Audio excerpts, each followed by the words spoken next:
question. So, wait, while I'm asking, you guys can also get your questions ready. But anyway, as I got here, a little birdie told me that someone was doing push-ups before coming in here. So I'm gonna start the forum by asking who among you can do the most push-ups? I'm pretty sure that Scott will say that he can do it. Well, no, I mean, I think that we can probably do about the same amount. Oh, really? Probably. Maybe Dave can actually do a few more than us, to be honest. He's got a lot more muscle on there, so. I got a lot more weight too, though. That's true, so you might be lifting too much pounds. Okay, well, you guys, the floor is open to you. We can actually have a push-up tournament right now. I was going to suggest that, but I didn't want to push. We'll say that for later. Okay, guys, anyone? I'm sure you guys have loads of questions. Don't be shy.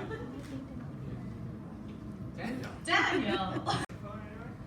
You want this one? I can give you this one right here. No, there's a microphone here.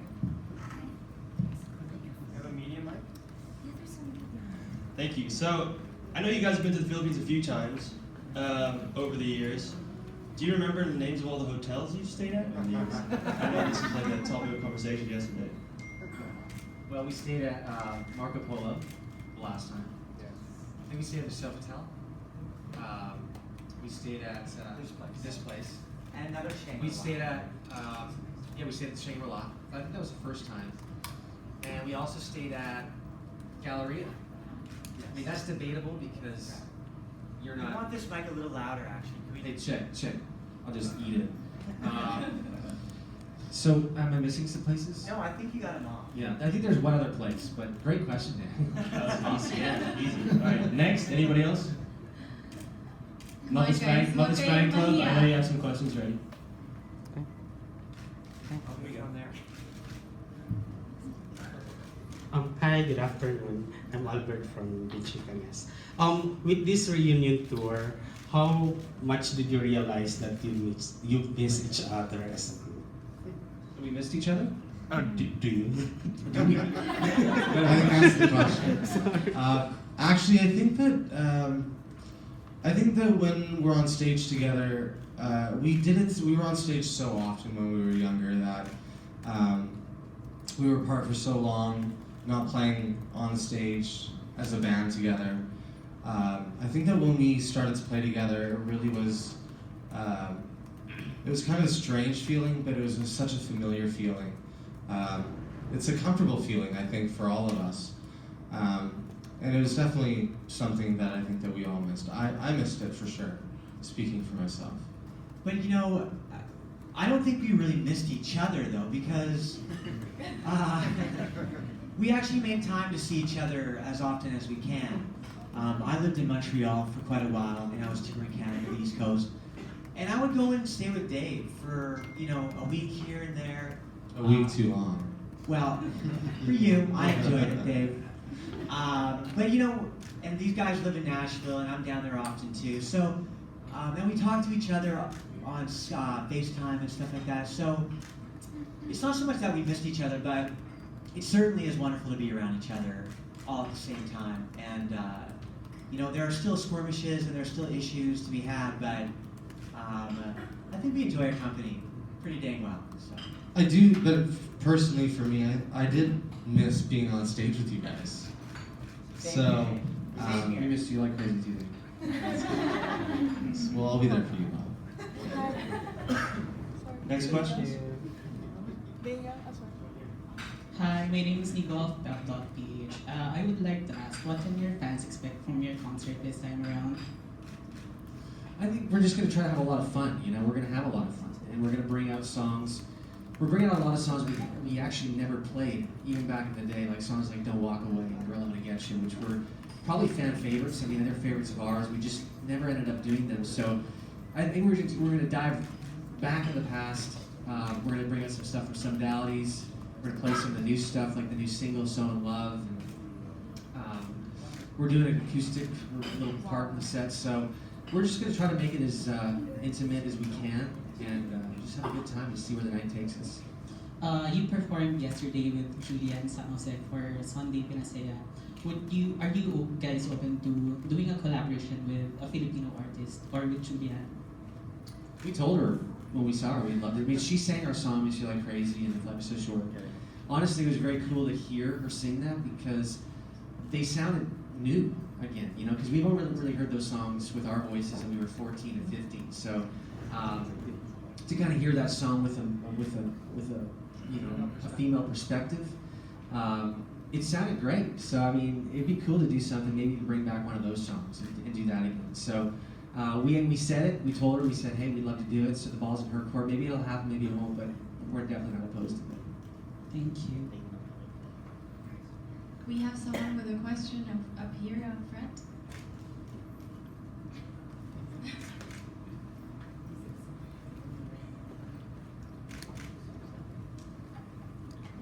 Hi guys, it's me again from yesterday. Albert mentioned a while ago that asked you about if you miss each other, but how about you guys? Do you miss jamming with Rachel, just like the 2017 concert? Yeah, that was a great. I mean, that was a great duet. You know, I mean, or quintet. I guess it would be, but yeah, that was fun. We should do it again. Maybe now. Maybe today's the perfect opportunity. Oh no, I need to practice. Well, it's just awesome that she's doing this with us here. I mean, last time we were here, we spent a lot of time together running around, and she would even go get us coffees when we were busy. And then like 2 weeks after we leave, she wins like Miss Philippines. So it's very cool, and congratulations on that. Thank you. It's very Thanks awesome. so much. And you worked really hard to deserve that. So, but yeah, I mean, it'd be great to sing again. We'll see what happens. Come on, guys. Huwag kayong mahiya. Here, we have some. The mic is just there. Hi, Dave. Bye. So I'm Pearl. I'm Pearl from representing the Moffatts Official Fans Club Philippines. Yes. We know that you already have the chapter through a digital platform. Do you have any plans of releasing CDs or vinyl copies for your fans?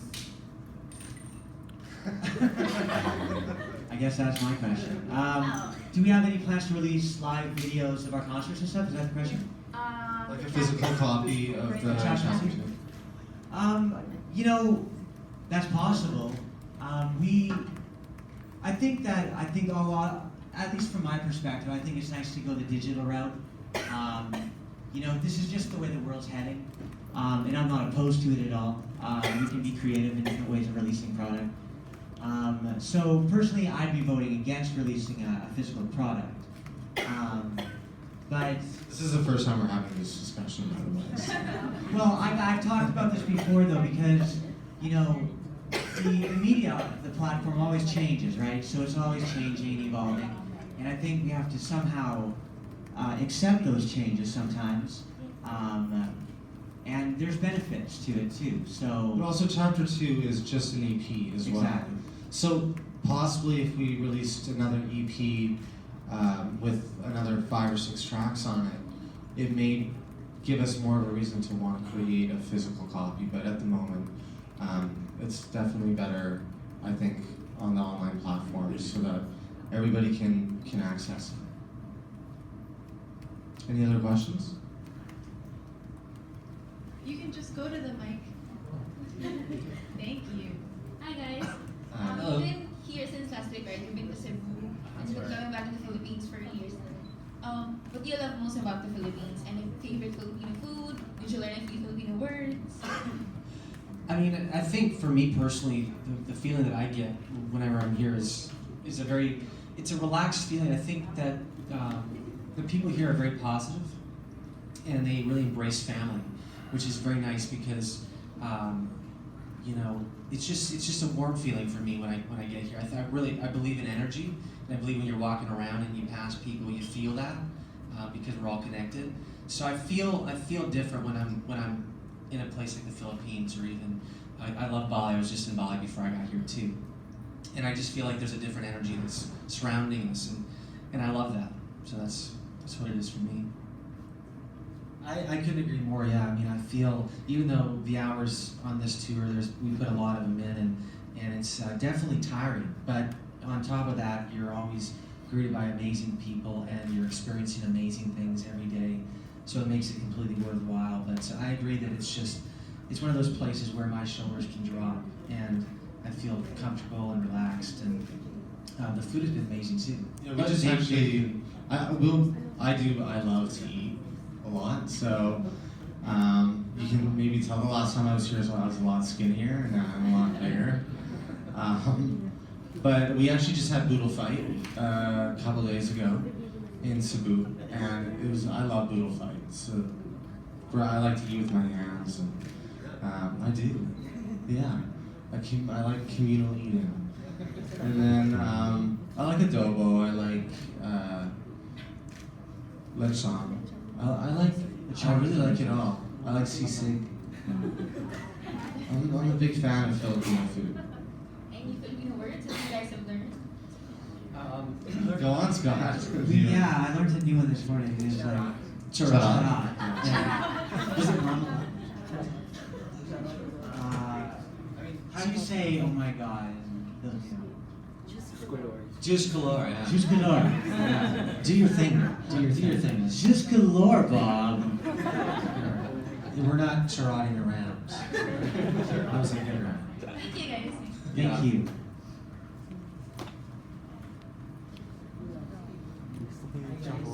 Hello. Since you are one of the biggest band in the 90s, I would like to ask, what do you miss about the 90s? What do we miss about the 90s?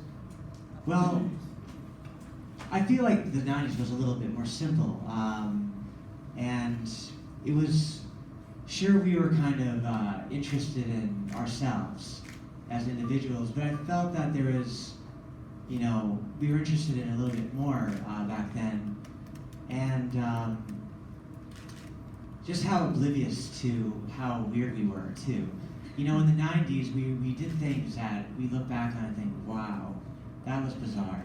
And this might be for every generation to come, too. But as far as I'm concerned, I can look back in the 90s and go, we did a lot of weird things. Like, we dressed very strangely.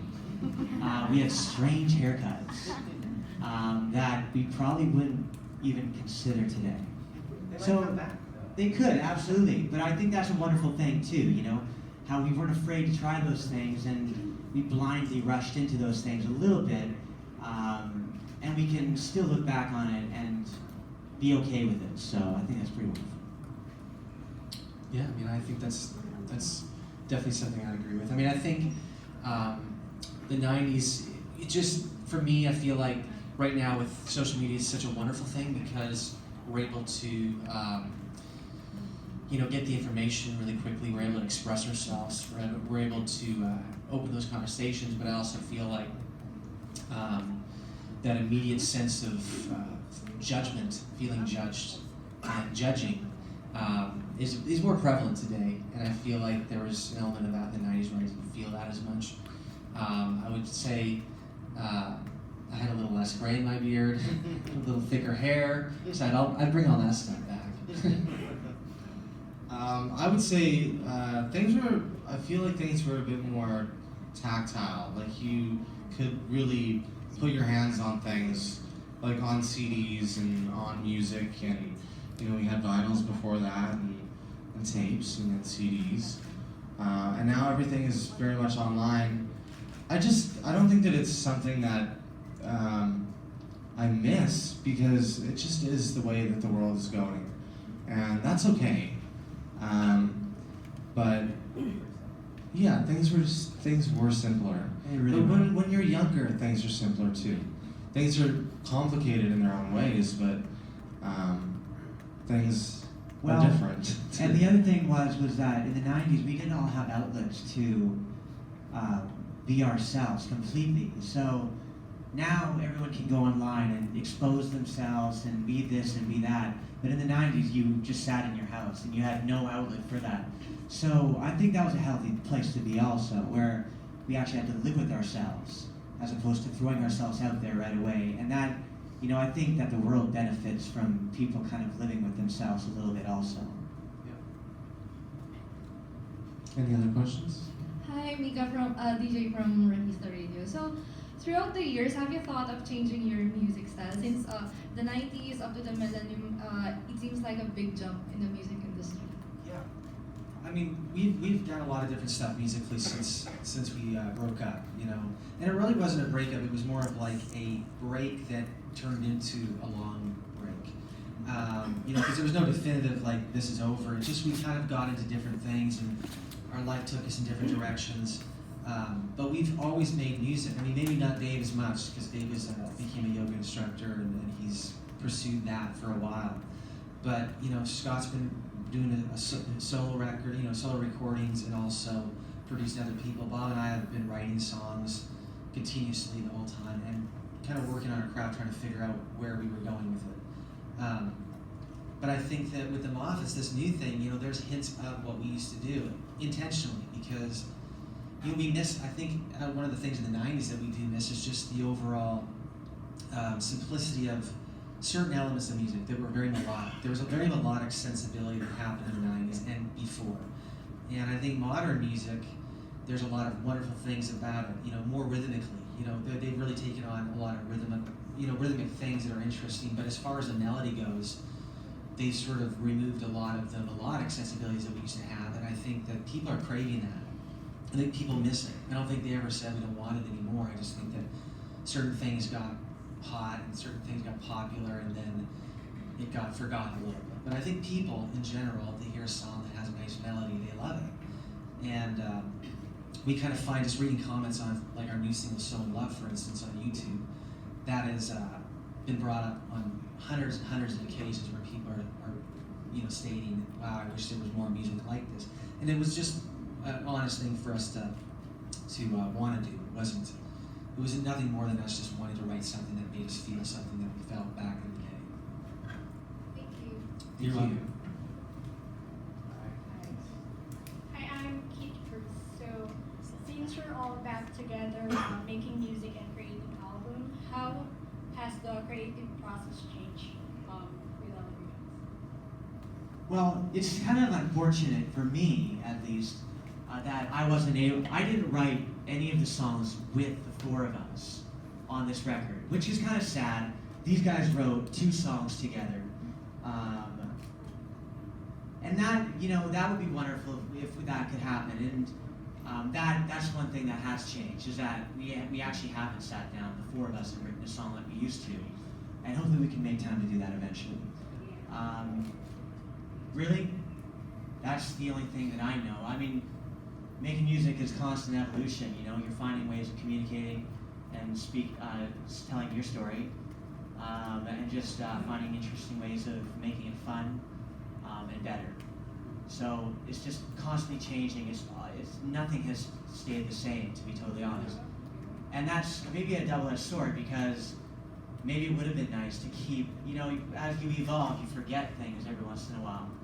And the simplicity that I used to write with, and a lot of us used to write with, we were just talking about that, the simplicity of how we used to write is something that has evolved, and it's more complex now. So going back to that would be a wonderful thing, and trying to bring in those elements of simplicity would be great. Thank you. Thank you. Hi guys. Quick question. What is your favorite, or what's the most played track for each of you on Spotify or whatever music Right style? Out of any music, any artist? Yeah, any artist. Wow. I think for me, you know, I do listen to a lot of the new stuff on the radio. I'm not going to say that I seek it out. You know, I'll hear something every once in a while that'll be like, oh, that's great, or I love that. You know, a certain song. I think Shawn Mendes has some really cool stuff. I think that Justin Bieber record, Purpose, had some really great stuff on it. In country music, a lot of people think, you know, differently about country music over here because it's country and western. But country music is really doing a lot of stuff right now that's very reminiscent of the stuff that I grew up on. Even the music that we made, it kind of sounds a lot like the 90s. And so I do resonate with a lot of the country stuff. Scott's producing an artist called Luke Combs, who's probably he's probably the hottest artist in the United States right now in country music. And he's got some great tunes. He's got a song called Beautiful Crazy that's just huge. I think it'll probably be a hit over here. So, but I'd probably dive back into the old stuff and listen to some Ryan Adams or something like that. I gotta say I'm up with Bob on diving into the old stuff. So I listen to AC/DC, stuff like that, and Prince and whatever, but I don't really listen to modern music, I'm gonna be honest. I just listen to whatever comes on. I like all music, really. I mean, if I don't like it, I'll still listen to it. But it's not like, there are a couple artists that I really like. Like, I like Robin. Robin makes some really cool, she expresses herself as a cool individual, and I like that about music. I like that people can create, or express their persona as art. So whoever does that, I'm all for it, even if I'm not a huge fan. I think it's great. I get that's the question I get asked a lot, and it's interesting because I don't listen to a lot of music because we make so much music. It's difficult when you're making so much music. When we produce it all, we write it, we play the instruments. So it's a full day of just making music, and the last thing I want to do is turn music on. When you're done, and I have a family too, so it's like, and by the end of the day, I kind of hate music. It's like I'm tired of it. I don't want to hear it. But the one. I would agree that if there was one song that did come out recently, and it's kind of funny, you might think it's funny, but the one song I actually did seek out and listen to a few times was actually the Bieber song, What Do You Mean? And I liked that song, there was something about it that made me kind of go, I'll check that out again, but as far as new music, I'm just not listening to the radio. I just, too busy with our own stuff.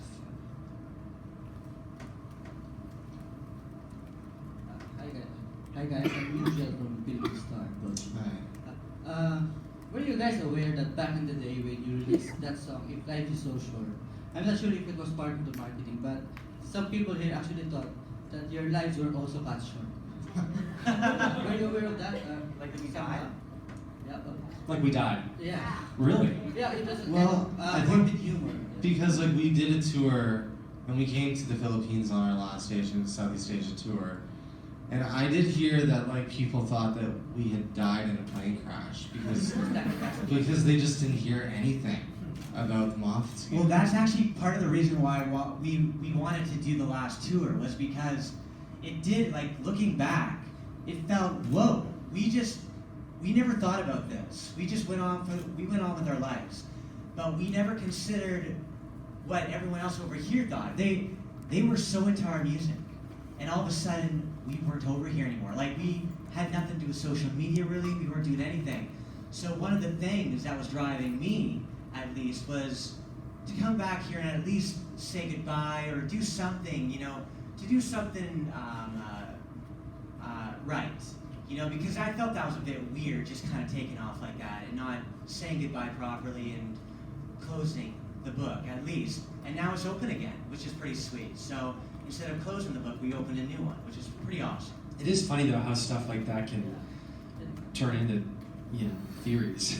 Part of that rumors because the song was so successful and it's a good song. Honestly, being back here, when back in the 90s when I would listen to Flash the Shore, it was probably one of my least favorite songs, just to be honest, and on that record. But since I've been over here, it's become my favorite song. And it's taken on a whole new meaning. I don't listen to it like I'm listening to Moffatts. It almost feels like it's a different band, because it was so long ago. But I do love that song. I love the meaning of that song. I love the fact that it seems timeless for people. And I love the message of it too. I think it's a great message. I'll ask you, what were the circumstances behind the writing of that song? Because it's a departure from Miss You Like Crazy. Yeah, Life Is So Short. Yeah, I think we wrote that song, yes, the four of us. I believe it was the four of us who wrote this. You're asking what the song was about? Story behind that song, how it came up. The background story? Because you were so young at the time and you came up with such a title. Yeah, we were actually at our management's office, and I think our dad had told us to go into a room and write a song because we needed a song. And we sat downstairs in an office. I think it was myself, Scott, and Sheila, our stepmom, was writing it as well. And Clint was there, and I think it was all four of us actually, yeah. And to go back and rethink like how the hook came about, I have no idea, but it's a good one. So, sorry for the letdown. Thank you for the question, though. I do remember a little bit about that, though, just before we started writing that song. Though, one of the things I remember is that we were doing prank calls, because there was we were doing that a lot. We did this a lot, you know. There was some group or something that had done this, and so we would grab phone books, and when our parents weren't around, we would grab a phone and we would just kind of go through the phone book and cold call people and just sort of prank them, say things over the line. And they would, you know, maybe take it or whatever. But I remember before we wrote that song, we were doing a little bit of that. That's all I remember about that session because it was so much fun. That was the inspiration. Could have been. Any more questions, guys? Hi, my name is Florencio from Man of Life. Just like to ask, there's a trend that some artists, seasoned artists, actually make collaborated with theater, making their songs into a theater play. So would you consider, given that you have now a ton of songs that you have made throughout the years, have you considered making a play or a theater play about your songs or about you, something like that? I don't think I've ever considered that. But it's not a bad idea. I mean, if somebody wanted to do that, I think it'd be really cool. But, I mean, I do think there is enough of. It is strange because that record Chapter 1 spawned so many hit songs. I think in this country in particular, I think like out of the 12 songs, I think 8 of them were singles. So it'd be cool. I mean, if somebody wanted to spend their time making a play about our music, I mean, that would be honored. Do you write plays? How about if you would be, are you also considering having like a documentary or probably something like a Netflix special or something like that? I like your ideas. Take the ball, man. Do it, man. We've actually been, throughout the Southeast Asia tour, we have been filming a bit, just to compile and save some memories from this trip. But we don't know if or when anything would be released. But there's always a possibility. We're trying to create the material for it. So. Thank you. Thank you.